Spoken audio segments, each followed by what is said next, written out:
këtu dikush nga palet në qift mundet me kërku avantur, tjetri me kërku atë stabilitetin cilën e kemi, por kjo është ajo ma kryesore që mos me pas konflikte dhe ky lloj i mos konflikteve nuk qënë domosdoshmërisht e mosha, sepse na sot nuk kemi statistika për konflikte të cilat ka një përgjigje zotëri Hamza për këtë, ndoshta edhe pastaj do lidhem pak me Berotin. Mirë, me që është tema sot kështu na sot veç po flasim për këto konfliktet ndërmjet çifteve të cilat me tekst veçantë na mundu me përmend moshën.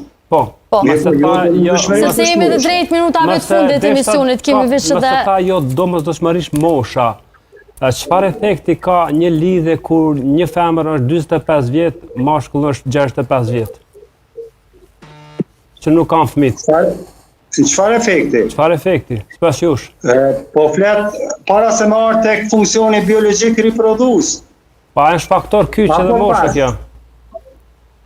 Është faktor edhe mosha kjo që thash. Çfarë efekti prodhon një lidhje 45 vjet një femër dhe 65 vjet një mashkull? Sipas jush. Nëse ka mirë kuptim. Jo mirë kuptimi është respekt. Parim kryesor mirë kuptimi.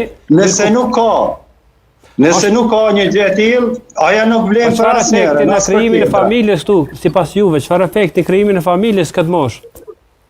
Po nuk mundë tash da nuk dalëm tek baza biologjike e riprodhuese. Po që kjo lidhet me çështën biologjike të familjes. Mirë, po dhe nuk mohohet një gjë e tillë. Mirë është. Nuk mohohet. Patjetër.